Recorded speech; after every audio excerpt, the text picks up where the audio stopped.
So let's talk about the Space Marine siege tank with the big scary gun, and why Vindicator seem to be one of the most popular datasheets for the Marines right now.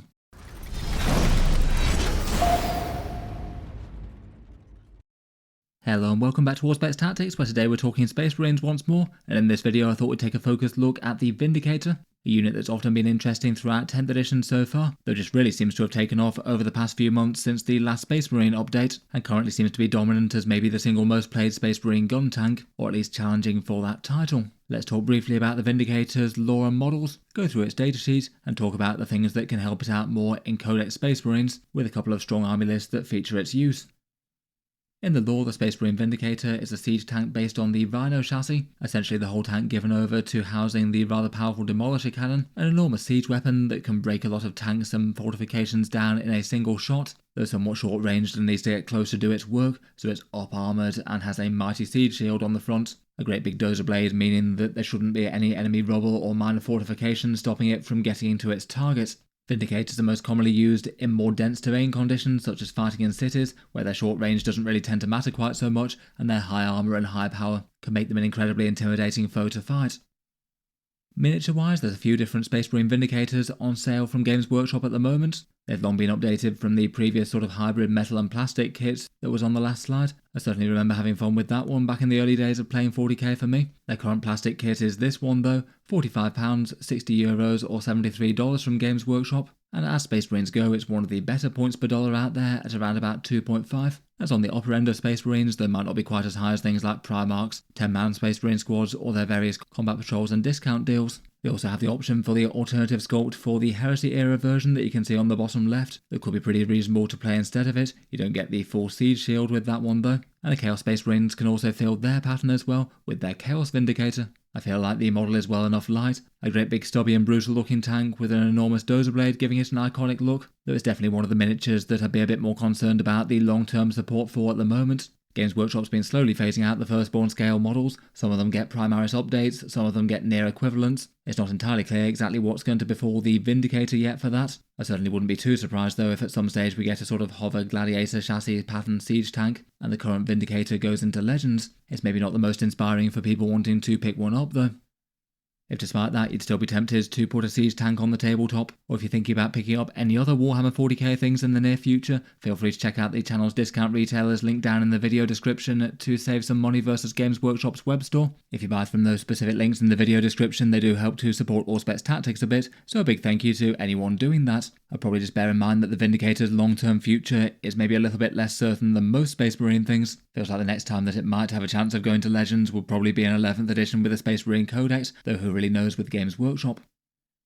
Let's get into its datasheet though and its effect in game. And at the moment they're certainly being a real powerhouse unit for the Space Marines. There are 175 points to field, and for that stat line you get a Space Marine tank, a little bit slower than some of them with movement 9, OC3 so not really much weight on objectives, the smoke keyword if you want to use that stratagem, and then some usual vehicle things with deadly demise, degrading and hitting a bit worse at 4 wounds or less, and a few strength 6 attacks in melee.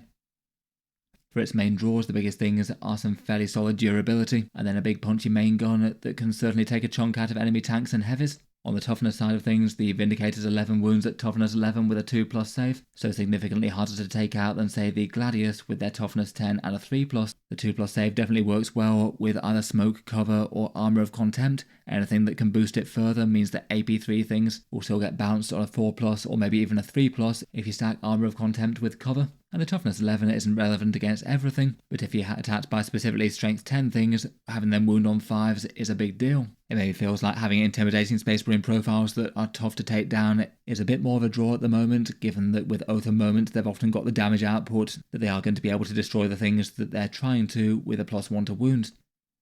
The Vindicator can definitely help with that though, with its Demolisher cannon. It is only 24-inch range, which is a little bit on the low side, and with 9-inch move and having to go around terrain, it might be unable to strike at certain things that it would ideally like to, and as a result might enjoy detachments that could allow it to advance and shoot, and you might be tempted to play with it a bit more aggressively versus some of the other Space Marine vehicles out there. At least it's not going to care too much about being locked up in close combats due to its special rule. For the actual stats of the big gun though, you get D6 plus 3, strength 14, AP 3 and damage D6 shots. Really quite a swingy gun, which you could roll ones on either the number of shots or the number of damage if one or two get through. But on the other hand, it does have the potential for a kind of spectacularly high damage ceiling if you roll high. Just every so often your dice could spike and just absolutely one-shot an enemy vehicle. And while it's definitely better against tanks and tough stuff, it could still take a chunk out of infantry due to the blast keyword, so it's not quite as weak against heavy infantry as it would be without that. On top of that, you also get a hunter-killer missile, which you could fire off at the same time as the tank first starts shooting, and also a storm bolter for a tiny bit of anti-infantry. For its damage output, here are the very rough average numbers that you might expect out of multiple Vindicators firing over and over again. As mentioned though, it is really quite swingy. For some rounds of shooting you might get masses of damage, and on some shots you might get one or two shots puncture armor but then roll a 1 on the damage. In any case though, for a turn-on-turn average, they do something around about the lines of 3-ish intercessors, around about 1 or 2 Space Marine Terminators, and then average damage of around about 8 wounds to a 3+ save vehicle, 7 wounds to a 2+ save one out of cover, or 5 wounds against something with a 4+ invulnerable save, maybe something like a Tyranid Maleceptor. If it's boosted by Core Codex Space Marine Oath of Moments, obviously that gets a lot better, re-rolling the hit roll and then wounding on a 2+ against basically everything. That's maybe most noticeable on the vehicles where you would have been wounding on a 3+ before. You now average 14 wounds to a 3+ save vehicle that's out of cover, so a pretty reasonable chance to just one-shot one of those tanks. 11 wounds to a 2+ save thing, or around about 8 or 9 to a 4+ invulnerable thing, and as mentioned, all very swingy, particularly based on the number of shots there. On the first strike, it should be just a little bit better than those as well, given that it can fire off its hunter-killer missile, essentially just giving you one more shot at the same profile, maybe just piled into the same thing, or just randomly fired off at something different, if that made more sense for some reason. Finally, for its special rule, it gets to fire in close combat basically with that siege shield. A pretty helpful rule given that it might need to get closer than some due to the short range. It means that you can just stay in combat happily and use blast weapons against the thing that's tagged it. So being tied up in melee isn't going to be the disaster that it might have been in previous editions with the tank. It's still going to be kind of annoying to be locked in combat even with that though, as it means that you can't move and then shoot. And that means that if you can't see something, then you wouldn't be able to shoot it that same turn without a fall back and shoot option. And that could still be bad news for a really valuable tank. Certainly takes the edge off being locked up though. Finally, for the variant datasheets, there's also the Legends version for the Vindicator Laser Destroyer. This one's also listed at 175 points. It does have a kind of fun profile with a great big laser volley cannon that strikes at 3 shots at 36-inch range, strength 14, AP 4 and damage D6 plus 3. Basically skewing itself a lot more to the sort of heavy tank destroyer type role as opposed to being a bit more generalist and also good against elite infantry. Due to having quite a lot less shots though, the boosted stats do kind of balance out. It does a little bit better against 2+ save and 3+ save vehicles, but not by crazy amounts. I might give the opponent some incentive to command reroll some invulnerable saves. Doesn't feel a million miles behind, though I think I'd still be tempted by the more regular pattern, even without the caveat that this one's not quite supposed to be as well balanced and is more aimed at casual games. I did want to mainly focus on the Core Codex Space Marine Vindicator as well, though given that we're talking about them, the Chaos Space Marine one does rather well as well. This one's also a staple unit in Chaos Space Marine lists along with Predators, pays 10 more points, but gets access to Dark Packs, so usually has sustained hits 1 on the go, and then various ones of the Chaos Space Marine detachments can help out a fair bit, Renegade Raiders for the Assault keyword and extra AP against objectives, Pack-bound Nurgle ones can get sustained hits on a 5+, which is rather brutal. And other things like the Veterans of the Long War and the Soulforged Hunting Pack could have other fun stuff. Really quite a lot of damage for this one as well, and still has a lot of durability. Overall though, for the Loyalist Codex Space Marine variant, at 175 points, it's a pretty fearsome tank. It has good defensive stats and good damage stats, particularly against tough stuff like monsters and vehicles, can chip in against elite infantry, and has the nice advantage of not really caring too much if it gets tagged in melee, which always used to be a bit of a problem for it in the past. It feels like it's maybe best in Ironstorm Spearhead given the support that it can get there. I guess maybe the downsides are that it's a bit pricier than most tanks, with having to roll a d6 for both the number of shots and the number of damage. It can't really divide fire, and the short range might mean that it doesn't always get the choice of targets that it wants to have. Beyond the core datasheet though, let's talk about a few of the other things that could help out the Vindicator a bit more. As we just saw, the Oath of Moment can certainly boost the damage in really quite a big way. If you're hitting on a 3+ and then wounding on a 3+, Oath of Moment with the +1 to wound on the go usually boosts damage by around +66%, so an absolutely enormous threat increase there. And it's pretty nasty to get that against a target that it's already fairly efficient against. It certainly gets on well with Guilliman, maybe doubling down on that. Though of course Oath of Moment does pretty much help out the vast majority of Space Marine damage. It just feels like quite a good target as it can make both use of the hit rerolls and the +1 to wound, and also while doing that against a target that it's efficient against. Otherwise, it maybe feels like one of the better options to target with a whole bunch of generic stratagems. As mentioned, Armour of Contempt is great with the 2+ save, perhaps particularly if it gets attacked in melee. AP2 stuff is really going to struggle to scratch it if it's saving on a 3. Smoke could be nice enough, particularly if you're out of cover in the open for some reason. A command reroll could be nice enough to reroll either damage results if it's critical, or maybe the number of shots if you happen to roll a 1 for it. That could be one way to get a few more Vindicator shots into the mix, particularly if it's against the Oath of Moment targets. It's a good choice for tank shock, maybe averaging around about 3 to 4 mortal wounds with its big toughness 11. I could even think about Overwatch in a pinch maybe. It's maybe not a super optimal target for that, but with its shot there's at least a reasonable chance that it's going to get one hit on the enemy. And if one hit at strength 14, AP 3 and damage D6 is going to be the difference between ending an enemy tank before it shoots, or having a really credible chance to one-shot a lone character or something, then it could be an option in a pinch.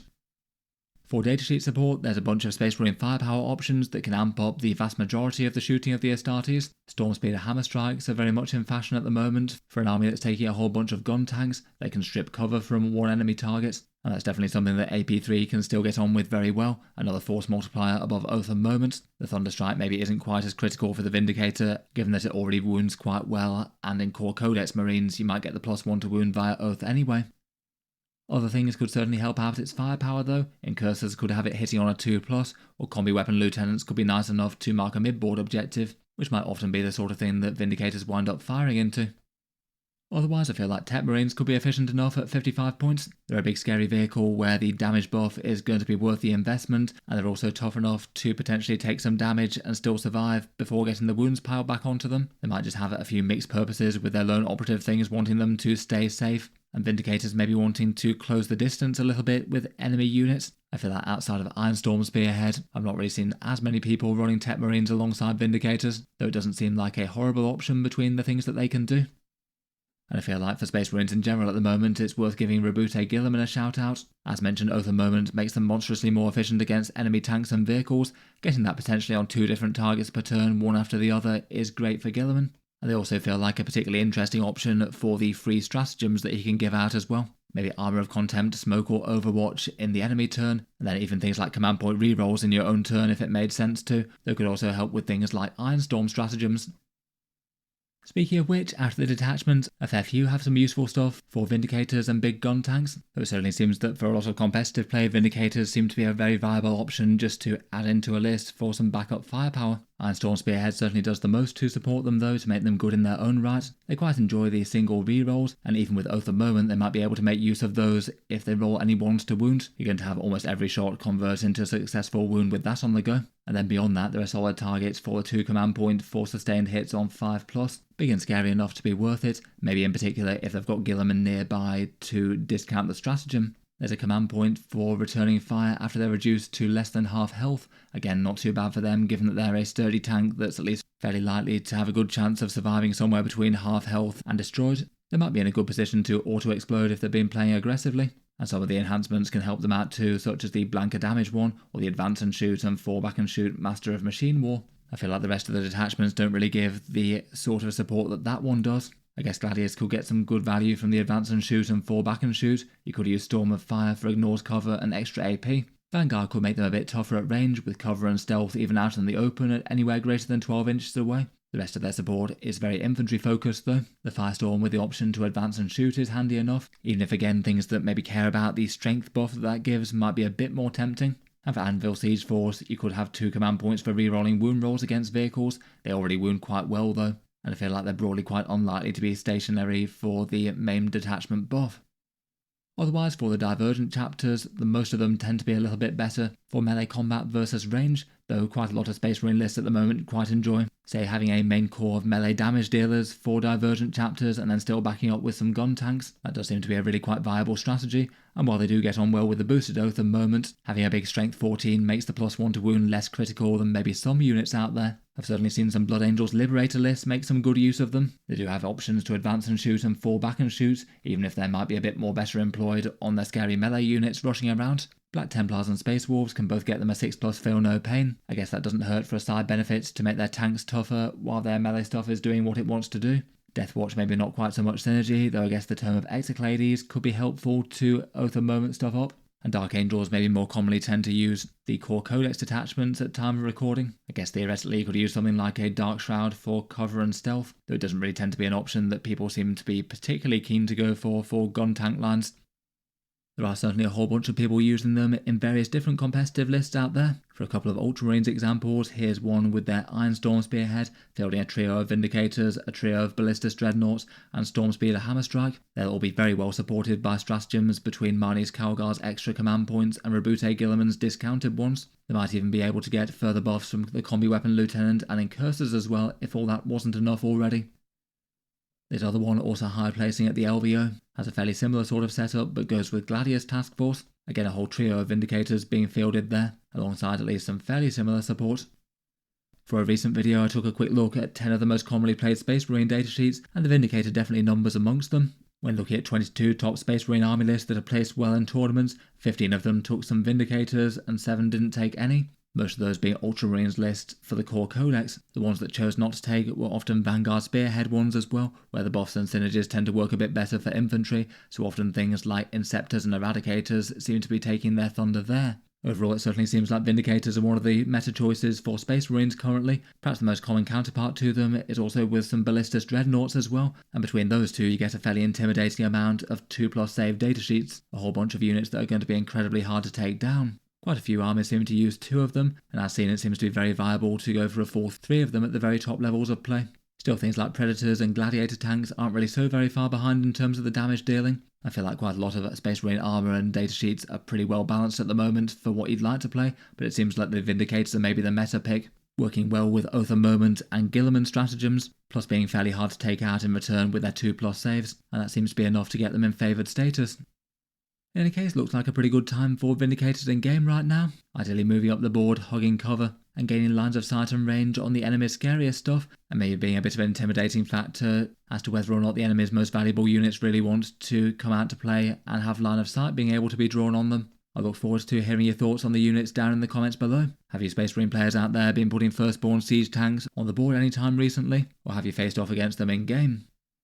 As mentioned, if you were looking to pick up any Warhammer in the near future, I'll just give a quick shout out to the channel's affiliate discount retailers linked down in the video description below. These save money versus the Warhammer web store, and anything bought through them after clicking the links in the video description helps to support Auspex tactics a bit, so a big thank you to anyone doing that. Around the world there's Element Games in the UK for 15% off. I do have some other UK alternatives linked in the video description as well. For Gap Games in Australia it's 21% off, 10% for Fenris Workshop in Canada, 15% for Wargame Portal in the USA, and 16% off for Tash and Geldeep in the EU. Massive thanks to anyone supporting the channel that way when you pick up stuff. Feel free to subscribe if you'd like to see more like this though. I'll certainly keep the regular 40k videos coming, and I do tend to post new ones just about every day. The channel does have a Patreon page as well if you'd like to support more directly. That's also got a few advantages, including seeing certain videos early, regular votes to see what sort of things come next, and automatic entry into the regular prize giveaways. That'll be links down in the video description below. In any case though, a massive thank you for listening, and I'll hope to see you guys next time.